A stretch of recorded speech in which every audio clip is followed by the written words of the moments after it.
আসসালামু আলাইকুম, স্বাগত জানাচ্ছি চ্যানেল আই সংবাদে। সংবাদ কক্ষে আপনাদের সাথে আছি আমি প্রিয়াঙ্কা। বিস্তারিত সংবাদে শুরুতেই জানিয়ে দিচ্ছি ফ্রেশ আটা, ময়দা, সুজি সংবাদ শিরোনামগুলো। এখনো চলছে জাকসু নির্বাচনের ভোট গণনা। ছাত্রদল, সংসপ্ত পর্ষদ ও সম্প্রীতির ঐক্য পরিষদ সহ 4টি প্যানেলের পুনঃনির্বাচনের দাবি। হাসিনার আমলে অর্থ লুটপাটের অভিযোগ। ফিনান্সিয়াল টাইমসের তথ্যচিত্রে বিদেশে পাচার হওয়া $234 বিলিয়ন পুনরুদ্ধারের আলোচনা। নেপালে অন্তর্বর্তী সরকার গঠন হতে পারে আজ। প্রধানমন্ত্রী হিসেবে সাবেক প্রধান বিচারপতি সুশীলা কার্কিকে নিয়োগের সিদ্ধান্ত। সবুজে সাজাই বাংলাদেশ স্লোগানে পটুয়াখালীতে প্রকৃতি ও জীবন ক্লাবের বৃক্ষরোপণ ও চারা বিতরণ। উদ্যোগকে সুধীজনদের সাধুবাদ। এবং এশিয়া কাপে বাংলাদেশের শুভ সূচনা। নিজেদের প্রথম ম্যাচে হংকংয়ের বিরুদ্ধে টিম টাইগার্সের 7 উইকেটের জয়।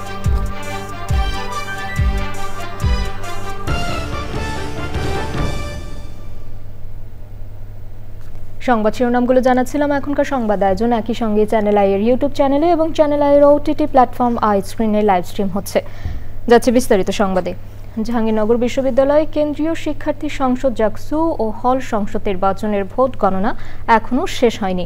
বৃহস্পতিবার রাত 10:15টায় শুরু হওয়া ভোট গণনা রাত পেরিয়ে এখনও চলছে। এই মুহূর্তের পরিস্থিতি জানাতে জাহাঙ্গীরনগর বিশ্ববিদ্যালয়ে আছেন শহীদুল্লাহ রাজু। যাচ্ছে তার কাছে। রাজু, জাকসু নির্বাচনের ভোট গণনা এখন কোন পর্যায়ে? ক্যাম্পাস পরিস্থিতি কেমন দেখছেন?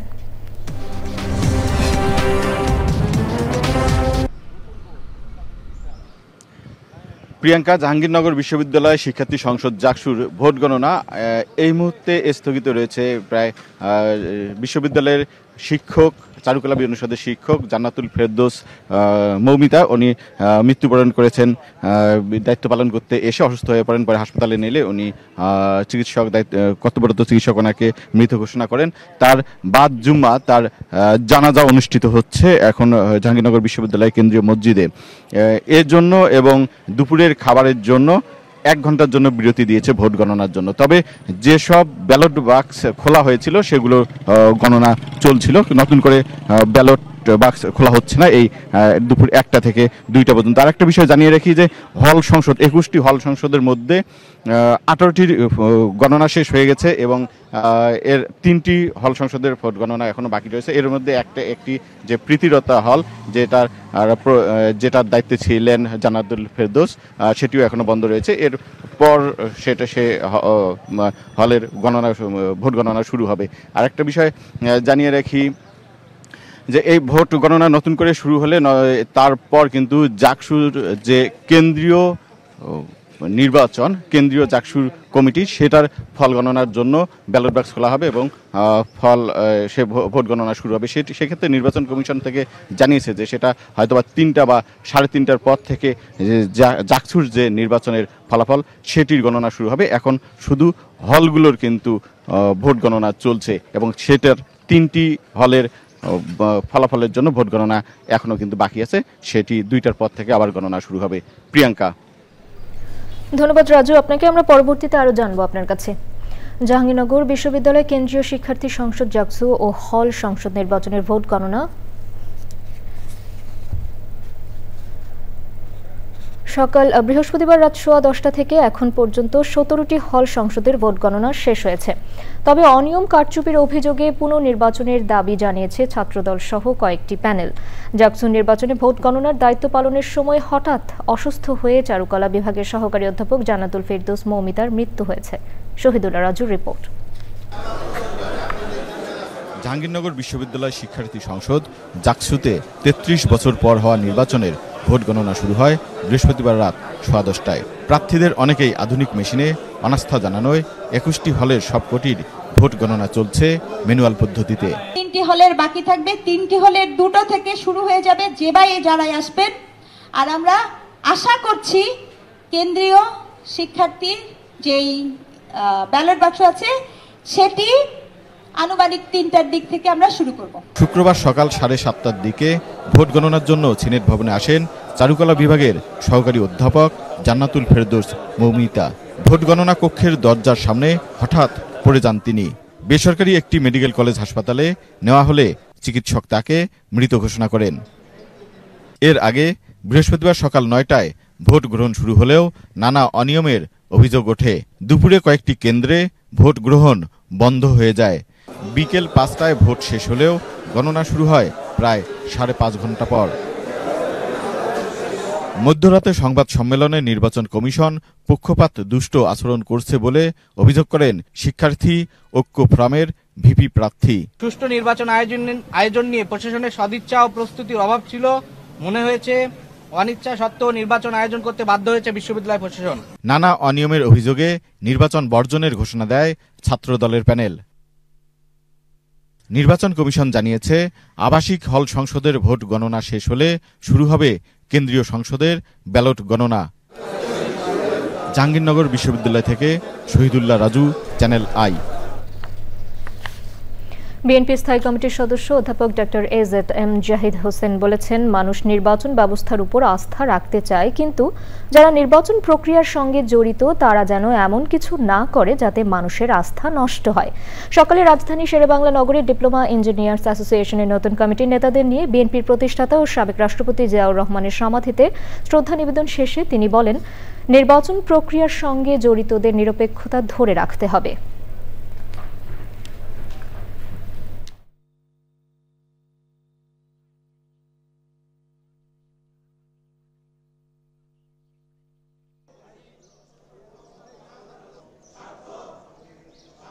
গণতন্ত্রের জন্য যারা লড়াই করেছেন তারা কোনো অবস্থাতেই বিভাজনের রাজনীতিতে যাবেন না, ঐক্যের রাজনীতিতে আসুন। জনগণের মনের ভাষা বুঝতে চেষ্টা করুন, জনগণের উপর দায়িত্ব দিন। আর যারা এই সকল প্রক্রিয়ার সাথে সম্পৃক্ত তাদেরকে বলবো, আপনি আপনার নিরপেক্ষতা দিয়েই প্রমাণ করবেন এবং আগামী দিনের ভবিষ্যৎ স্বীকৃতি দিবে আপনার অবস্থান কি ছিল। জাহাঙ্গীরনগর বিশ্ববিদ্যালয় কেন্দ্রীয় শিক্ষার্থী সংসদ নির্বাচনে দায়িত্ব পালনকালে মারা যাওয়া প্রভাষক জান্নাতুল ফেরদৌসের নামাজে জানাজা হয়েছে। জাকসু নির্বাচনের পোলিং অফিসারের দায়িত্ব পালন করছিলেন জান্নাতুল ফেরদৌস। সকালে দায়িত্ব পালনের জন্য জান্নাতুল ফেরদৌস জাকসু নির্বাচন কমিশন কার্যালয়ে যান। ভোট গণনার সময় অসুস্থ হয়ে পড়েন তিনি। সাভারের এনাম মেডিকেল কলেজ হাসপাতালের জরুরি বিভাগে নিয়ে গেলে চিকিৎসক জান্নাতুল ফেরদৌসকে মৃত ঘোষণা করেন।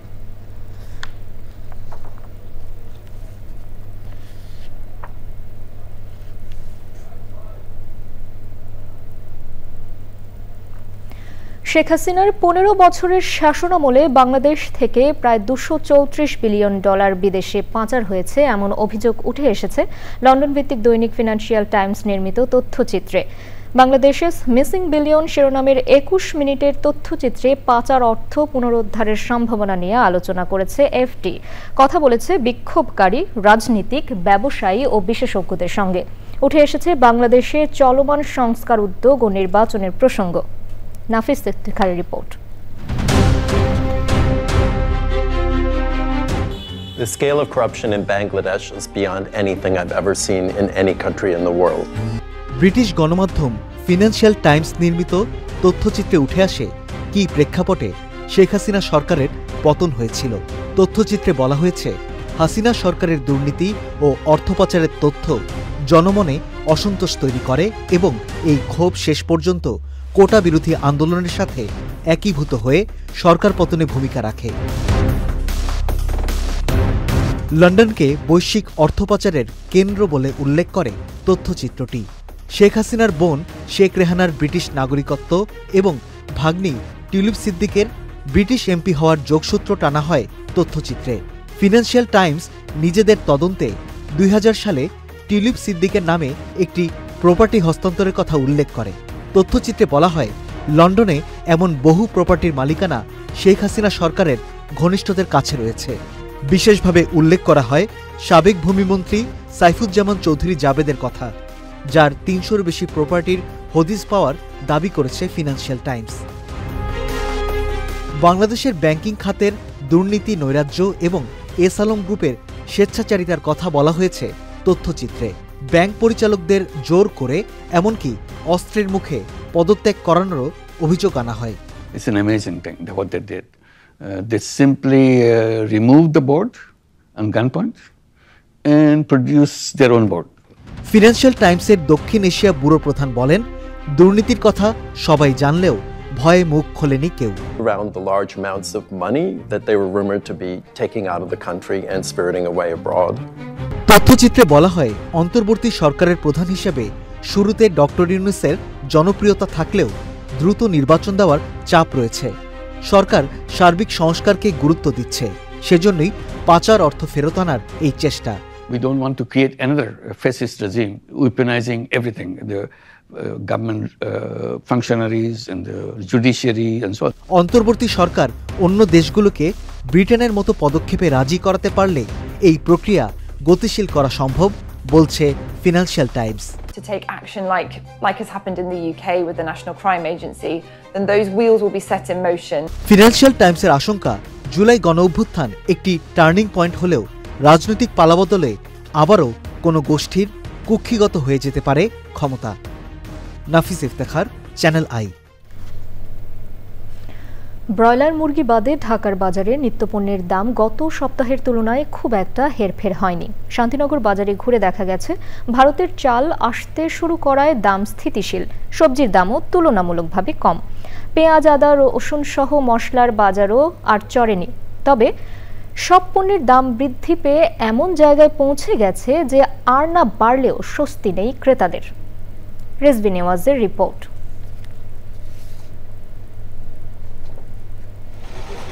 ভরা মৌসুমেও চালের দাম বাড়তে থাকায় আমদানির সিদ্ধান্ত নেয় সরকার। তার সুফল মিলেছে, দাম আর বাড়েনি। গত 15 দিনের মধ্যে ইন্ডিয়া থেকে চাল আমদানি হয়েছে, কিছু চাল আমদানি হয়েছে। এই আমদানি হওয়ার কারণে যে একটা ঊর্ধ্বমুখী ভাব ছিল, এই ভাবটা স্থগিত হয়েছে। শাকসবজির দামও কমতে শুরু করেছে। এই সবজির দামটা আগের থেকে অনেক কিছু একটু মোটামুটি কম আছে সবকিছু। ভেন্ডি, পটল আছিল আগে 70 টাকা 80 টাকা, এখন হয়েছে 60 টাকা। সিসিং হইল 60 টাকা। সবচেয়ে দামি এখন আসলে আমরা টমেটোটার, এটা হইলো 120 টাকা। কম দামি হইলো পেঁপেটা হইলো 30 টাকা, 25 টাকা, 30 টাকা। আলু পাওয়া যাচ্ছে 20 থেকে 25 টাকা কেজি দরে। একই রকম আছে পেঁয়াজ, রসুনের দাম। পেঁয়াজের কেজি হলো 80 টাকা, আলু 25 টাকা কেজি, রসুন 160 টাকা কেজি, দেশি রসুন 120 টাকা কেজি, চানা আদা 160 টাকা কেজি। সবকিছু দামে তো কম। বরাবরের মতো মাছের বাজার চড়া। অন বাই কেজি বেচতেছি, এই যে আমরা আনছি আজকে 2120, হয়তো 2200 কেতারে কইয়া দেই। এরপরও মোরা দেয় যখন 3000 টাকা কেজি আছিল তখন বিকছে বালা। ওখানে যেমন 2100 টাকা নিলাম, আবার 2050 চাচ্ছে, মনে হচ্ছে কিছুটা কম। ব্রয়লার মুরগির দাম খানিকটা বেড়েছে, কেজিতে এখন 20 টাকা বাড়ছে। স্যার এটা তো বাড়ে না, ওনারাই সিন্ডিকেট করে বাড়ায় স্যার। মানে এখন যদি 60 টাকা দিয়ে কিনা লাগে, যদি 50 টাকা দিয়ে কিনা, কতক্ষণ পরে 60-65 টাকা দিয়ে কিনা লাগে। মানে জায়গার ভিতরে কাপ্তান বাজার। বাজারে শুনি যে দাম কমছে, কিন্তু এসে তো দেখলাম যেটা করলে দেন না, এখানে নিলাম 300 টাকা বাজার কতটুকু। তবে ডিমের দাম খানিকটা কমে পাওয়া যাচ্ছে 130 টাকা ডজন দরে। Rizvi Newaz, channel I, Dhaka. চট্টগ্রামের মিরসরাই উপজেলার জোরারগঞ্জ থানার ঠাকুরদিঘি এলাকায় ঢাকা চট্টগ্রাম মহাসড়কে প্রাইভেট কার এবং কভার ভ্যানের সংঘর্ষে বাবা ও মেয়ে আহত হয়েছে 4 জন।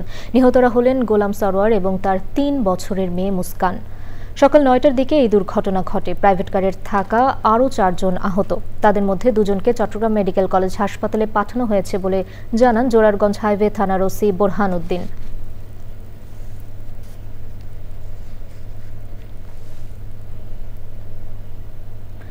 নেতৃত্বের সংকটে থাকা নেপালে বহুদলীয় বৈঠকের মাধ্যমে অন্তর্বর্তীকালীন প্রধানমন্ত্রী হিসেবে সাবেক প্রধান বিচারপতি সুশীলা কার্কিকে নিয়োগের সিদ্ধান্ত হয়েছে। বৃহস্পতিবার সন্ধ্যায় নেপালের প্রেসিডেন্ট রামচন্দ্র পৌডেল নেতৃত্বে বৈঠকে এই সিদ্ধান্ত হয়। ডক্ট্রিন অব নেসেসিটি বা প্রয়োজনীয়তার নীতি অনুসারে সুশীলা কার্কিকে সরকার প্রধান হিসেবে নিয়োগ দেওয়ার ব্যাপারে সম্মতি আসে। সুশীলা কার্কি আজ শপথ নেবেন বলে ধারণা করা হচ্ছে। এর আগে প্রেসিডেন্ট পৌডেল, সেনাপ্রধান অশোক রাজ সিকদেল, স্পিকার দেবরাজ ঘিমিরে, জাতিসংঘ প্রতিনিধি, সংবিধান বিশেষজ্ঞ এবং রাজনৈতিক দলগুলোর শীর্ষ নেতাদের সঙ্গে পরামর্শ করেন। এসব আলোচনার পর অন্তর্বর্তী সরকারের নেতৃত্বে কার্কিকে বসানো নিয়ে সর্বসম্মত সিদ্ধান্ত হয়। সবুজে সাজাই বাংলাদেশ স্লোগানে পরিবেশ প্রতিবেশের টেকসই উন্নয়নে পটুয়াখালীতে বৃক্ষরোপণ ও বিতরণ করেছে প্রকৃতি ও জীবন ক্লাব। বিভিন্ন শিক্ষা প্রতিষ্ঠান, সড়ক ও পতিত জমিতে চারা রোপণ করা হয়। পরিবেশ ও প্রতিবেশের উন্নয়নের এই উদ্যোগে সহায়তা করেছে মোবাইল নেটওয়ার্ক অপারেটর বাংলালিংক। বাসযোগ্য ধরিত্রী বিনির্মাণ অভিযাত্রাকে সাধুবাদ জানিয়েছে সুধীজনেরা। এনায়েতুর রহমানের তথ্য ভিডিও চিত্রে মোশাহিদ রনির রিপোর্ট। ভাদ্রের বিরূপ আবহাওয়া। হুটহাট মেঘ বৃষ্টি কিংবা রোদের তেজ কিছুই দমাতে পারেনি সবুজায়ন উৎসব। কোমলমতি শিক্ষার্থীদের উচ্ছ্বাসী উপস্থিতিতে পটুয়াখালীর কেন্দ্রীয় শহীদ মিনার চত্বর পরিণত হয় উৎসবের নগরীতে। এই যে গাছ আমরা লাগাচ্ছি বিভিন্ন এলাকায়, বিভিন্ন জেলায়, একটি উদ্দেশ্য, এর থেকে উপকার পাওয়া, আমাদের জীবনকে সহজ করা। আজকে যখন আমরা উপকূলের দিকে তাকাই, ঝড় জলোচ্ছ্বাসের কিন্তু একটা প্রকোপ প্রতি বছর দেখি। এই ঝড় জলোচ্ছ্বাসকে প্রায় 40 ভাগ কমিয়ে দেয় এই বৃক্ষরাজি, এই বৃক্ষের বেষ্টনী। আসুন সারা বাংলাদেশটাকে আমরা সবুজে ছেয়ে ফেলি। বাংলালিংকের সহায়তায় প্রকৃতি ও জীবন ক্লাবের বৃক্ষায়নে অংশ নেন পটুয়াখালীর সরকারি জুবলি উচ্চ বিদ্যালয়, সরকারি বালিকা উচ্চ বিদ্যালয়, collectorate school and college, Sherebangla বালিকা মাধ্যমিক বিদ্যালয় ও মহিলা সমিতি সরকারি প্রাথমিক বিদ্যালয়ের শিক্ষার্থী এবং স্কাউট সদস্যরা। এই চারা লাগাবো, এই যত্ন করবো। গাছ আমাদের ছায়া দেয়, গাছ আমাদের অনেক গাছ নিয়ে আমি বাড়িতে লাগাবো। গাছ পেয়ে অনেক ভালো লাগছে। গাছ না থাকলে আমাদের এই দেশ একটা মরুভূমিতে পরিণত হতো। এই চারা পেয়ে আমরা অনেক খুশি। ভবিষ্যতে এই গাছই আমাদের সবকিছু অক্সিজেন বা আমাদের জীবনের একটা অংশ হিসেবে থাকবে। পরিবেশের ভারসাম্য রক্ষার জন্য কাজ করবেন এই ছাত্রছাত্রীবৃন্দ। ভবিষ্যৎ যে অভয় আশ্রম যেটা তৈরি হওয়া দরকার, সেইগুলো যেন আমরা প্রকৃতি এই উদ্যোগ ক্লাবের মাধ্যমে আমরা করতে পারি। এখানে অনেক ছাত্রছাত্রী আসছে এবং এই প্রকৃতি এবং ক্লাবের উত্তরোত্তর উন্নতি হোক। যে প্রকৃতি বাঁচলে আমরা বাঁচবো, প্রকৃতি বাঁচলে মানুষ বাঁচবে, প্রকৃতি বাঁচলে প্রকৃতির মধ্যেই আমাদের জীবন। এমন আয়োজনে সাধুবাদ জানিয়েছেন সুধীজনরা। আমাদের ধরিত্রী আমরাই নষ্ট করতেছি, সেক্ষেত্রে এই ধরিত্রীকে বাঁচানোর জন্য গাছের চারা রোপণ করার বিকল্প নাই। প্রকৃতির ভারসাম্য রক্ষা, আমাদের গাছের কোনো বিকল্প নেই। আমাদের সন্তানরা জানুক, শিখুক যে গাছ আসলে আমাদের একেবারেই অস্তিত্বের একটি বিষয়। সবাই যেন একটা সুন্দর পরিবেশে মেয়েদেরকে আমরা লালন করতে পারি, সমাজকে আমরা সন্তানদেরকে জন্য একটা সুন্দর পরিবেশ দিতে পারি। তো বৃক্ষরোপণ যে আমাদের পৃথিবীকে বাঁচিয়ে রাখে সেটা বোঝানোর জন্য এটা খুব ভালো একটা প্রোগ্রাম। জলবায়ু পরিবর্তনের অভিঘাত মোকাবিলা, দুর্যোগ প্রতিরোধ, বাস্তুতন্ত্র পুনরুদ্ধার এবং আর্থসামাজিক উন্নয়নে সবুজায়নের বাধ্যবাধকতা তুলে ধরেন পরিবেশবিদরা। Moshahid Roni, channel I. নির্মাতা দম্পতি চয়নিকা চৌধুরী ও অরুণ চৌধুরীর ছেলে অনন্য প্রতীকের প্রথম ওয়েব ফিল্ম নয়া নোট মুক্তি পেয়েছে বিনোদনের সবচেয়ে বড় OTT প্ল্যাটফর্ম আই স্ক্রিনে। মুক্তির আগে রাজধানীতে বৃহস্পতিবার এক ঝাঁক তারকার উপস্থিতিতে বিশেষ প্রদর্শনী হয়েছে। নয়া নোটের অভিনয় শিল্পীদের প্রত্যাশা দর্শকদের মন ছুঁয়ে যাবে এই ওয়েব ফিল্ম। জাকি আক্তারের রিপোর্ট। মালিকের কাছে জানছিলাম ভিক্ষার কপাল নিয়ে আয়। দুনিয়ায় বেশিরভাগ মানুষই কারো না কারো কাছে হাত পাতে, কেউ 5 টাকা আর কেউ কোটি টাকার জন্য। এমন গল্প নিয়ে প্রথম ওয়েব ফিল্ম নয়া নোট নির্মাণ করেছেন অনন্য প্রতীক। এরই মধ্যে নয়া নোটের পোস্টার ও টিজার দর্শকদের মধ্যে বাড়তি আগ্রহ জাগিয়েছে। বিনোদনের সবচেয়ে বড় OTT প্ল্যাটফর্ম আইস্ক্রিনে মুক্তির আগে নয়া নোটের বিশেষ প্রদর্শনী। ও আরো অনেক ভালো কাজ করুক, অনেক দূর এগিয়ে যাক। প্রতীকের মতো করে উজ্জ্বল হবে, ও রং ছড়াবে, আলো ছড়াবে। নয়া নোট ওয়েব ফিল্মে জনপ্রিয় অভিনেতা নাসিরুদ্দিন খান, অনন্য প্রতীক ও দীপা খন্দকার অভিনয় করেছেন। অ্যাক্টিং এর জায়গাটা অসম্ভব স্ট্রং আছে, যে কারণে দর্শককে গল্পটা টেনে রাখবে। আমার সর্বোচ্চটুকুই দিয়ে চেষ্টা করেছি, এখন বাকিটা আসলে দর্শকদের উপরে। একদমই ওর মেধা দিয়ে ওর মতো করে কাজটা করেছে। অনন্য ভাই আমাকে গল্পটা বললো, I was pretty much convinced. It's not a thriller, it's not a family drama, it's not a romantic story, it's actually a story about life. Web ফিল্মটা দেখে আমরা হয়তো ওটাও বুঝতে পারবো যে হ্যাঁ, আমাদের কোথায় থামা উচিত, না থামলে কি হয়। নয়া নোট দিয়ে নির্মাণের স্বপ্ন বোনার কথা জানিয়ে নির্মাতা অনন্য প্রতীক বলেন, আগামীতে দর্শকদের আরও ভালো কাজ উপহার দেওয়ার প্রত্যাশা তার। আমি আমার ক্ষুধা মেটানোর জন্য কাজ করতে চাই না, আমি আসলে দর্শকদের ক্ষুধা মেটানোর উদ্দেশ্য নিয়েই কাজ শুরু করছি, বাকিটা টাইম উইল টেল। প্রথম কাজে দারুণ গর্বিত অনন্য প্রতীকের পরিবার। তো একদম ব্রিলিয়েন্ট, আমি আশা করি যে ও ভালো কাজ করছে। খুব সৃষ্টিশীল একটা ব্যাপারে এবং খুব বাস্তবসম্মত একটা জিনিস নিয়ে। ও শুধু বলেছিল, দিদা আমি একদম বাস্তব নিয়ে কাজ করতে চাই। আমি গর্বিত আমার ছেলে ছবিটা বানিয়েছে, আশা করি সবাই দেখলে ভালো লাগবে। ওর গল্প ভালো, ও অনেক পরিশ্রমী, ও অনেস্ট, ও একটা ভালো ছেলে, মেধাবী ছেলে। আপনারা ওকে যোগ্য হিসেবে কাজ করতে দিয়েন। ওটিটি প্ল্যাটফর্ম আইস্ক্রিনে ওয়েব ফিল্ম নয়া নোট দর্শকপ্রিয় হওয়ার প্রত্যাশা সংশ্লিষ্টদের। Zakia Akter, channel I, Dhaka. সঙ্গীতশিল্পী লুমিনের মিউজিক্যাল ফিল্ম ফিরে এসোর গ্র্যান্ড প্রিমিয়ার হয়েছে রাজধানীর একটি হোটেলে। বৃহস্পতিবার সন্ধ্যায় ইউনিভার্সাল মেডিকেল কলেজ হাসপাতালের এই আয়োজন পরিণত হয় সঙ্গীত প্রেমীদের মিলন মেলায়। সুলতানা হিমুর রিপোর্ট। দুজন একাকী মানুষের গল্পে গড়ে ওঠা মিউজিক ফিল্ম ফিরে এসো গ্র্যান্ড প্রিমিয়ার, যেখানে গানে কণ্ঠ দিয়েছেন ও ফিল্মটিতে অভিনয় করেছেন ফিডব্যাক ব্যান্ডের ভোকাল সঙ্গীতশিল্পী লুমিন। মিউজিক্যাল ফিল্মটির পরিচালনায় ছিলেন নীতা চক্রবর্তী এবং Rajibul Hossain. Universal medical college হাসপাতালের উদ্যোগে প্রিমিয়ারের এই অনুষ্ঠান হয়ে ওঠে সঙ্গীত প্রেমীদের আনন্দময় আসর। আমরা জানতাম না যে লুমিন অভিনয় করতে পারে। সে যে এরকম একটা সারপ্রাইজ নিয়ে আমাদের সামনে আমাদেরকে ডেকে এনে দেখাবে, এটা আমি কল্পনা করি নাই। বোঝা যাচ্ছে যেটা সেটা হচ্ছে ওর মেডিকেল আর মিউজিকের একটা ফিউচার রয়েছে। পৃষ্ঠপোষকরা সাহস করে আবার শিল্পীদের সম্মুখে তুলে দেবে। এটা নিছক একটা মিউজিক ভিডিও না, এটা তো একটা সিনেমাটিক। শ্রদ্ধেয় আলম খানের বড় ছেলে আরমান খান, তুমি গানটা নিয়ে কিছু করো। তো আমি বলছি দেখি না, বলে না তোমার কিছু করতেই হবে, তুমি গানটা যেন পাবলিক শোনে, এভাবে কিছু একটা করো। তো এটা আমাকে ইন্সপায়ার করেছে।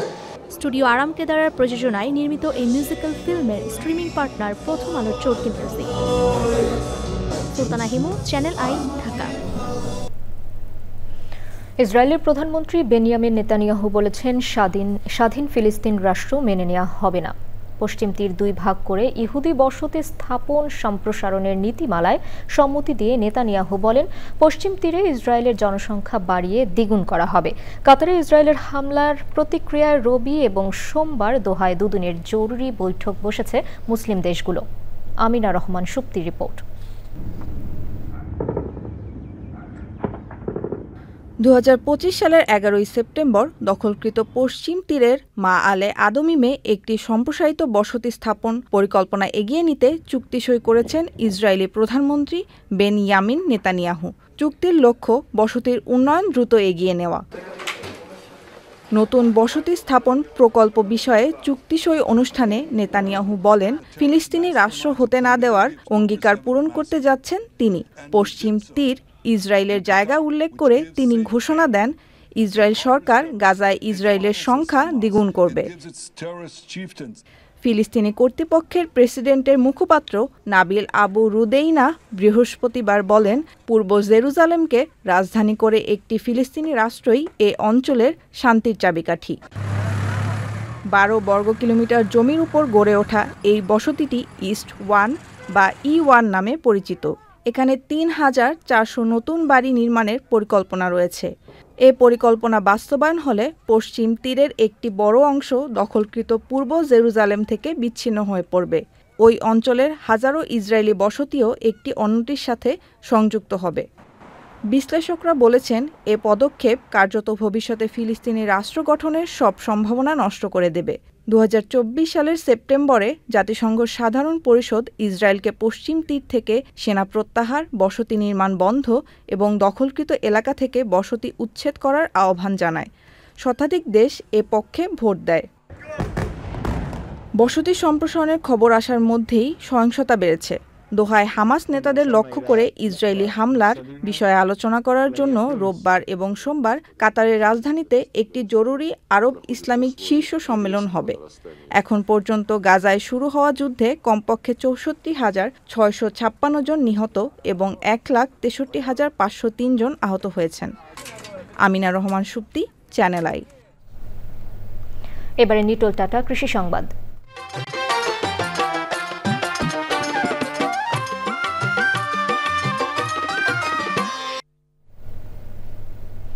চলতি মৌসুমে টানা বৃষ্টির কারণে মাগুরার শালিখা ও সদর উপজেলার কয়েকটি ইউনিয়নের ধান ও সবজি ক্ষেত তলিয়ে গেছে।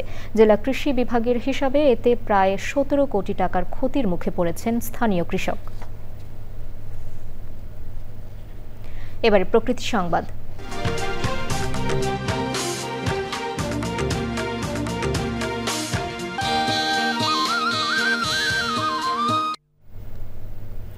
দখলদারদের দৌরাত্ম্যে সংকুচিত হয়ে পড়েছে দেশের তৃতীয় বৃহত্তম বনাঞ্চল মধুপুরগড়। মোট বনভূমির প্রায় অর্ধেক দখলদারদের কবলে। দখলদারদের অভিনব কৌশল নিয়ে চ্যানেল আই এর সংবাদ প্রচারের পর বনভূমি উদ্ধারে মাঠে নামে স্পেশাল টাস্ক ফোর্স। এবছর রেকর্ড পরিমাণ বনভূমি উদ্ধার করেছে বন বিভাগ। দর্শক, সবশেষে ফ্রেশ আটা ময়দা সুজি সংবাদ শিরোনামগুলো জানিয়ে দিচ্ছি আরও একবার। এখনো চলছে জাকসু নির্বাচনের ভোট গণনা। ছাত্রদল, সংসপ্ত পর্ষদ ও সম্প্রীতির ঐক্য পরিষদ সহ 4টি প্যানেলের পুনঃনির্বাচন দাবি। হাসিনার আমলে অর্থ লুটপাটের অভিযোগ ফিনান্সিয়াল টাইমসের তথ্যচিত্রে। বিদেশে পাচার হওয়া $234 বিলিয়ন পুনরুদ্ধারে আলোচনা। নেপালে অন্তর্বর্তী সরকার গঠন হতে পারে আজ। প্রধানমন্ত্রী হিসেবে সাবেক প্রধান বিচারপতি সুশীলা কার্কিকে নিয়োগের সিদ্ধান্ত। সবুজে সাজাই বাংলাদেশ স্লোগানে পটুয়াখালীতে প্রকৃতি ও জীবন ক্লাবের বৃক্ষরোপণ ও চারা বিতরণ। উদ্যোগকে সুধীজনদের সাধুবাদ।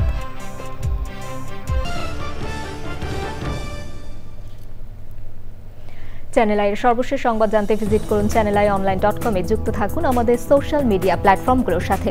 দর্শক, এখনকার সংবাদ আয়োজন এই পর্যন্তই। এতক্ষণ সাথে থাকার জন্য ধন্যবাদ সবাইকে।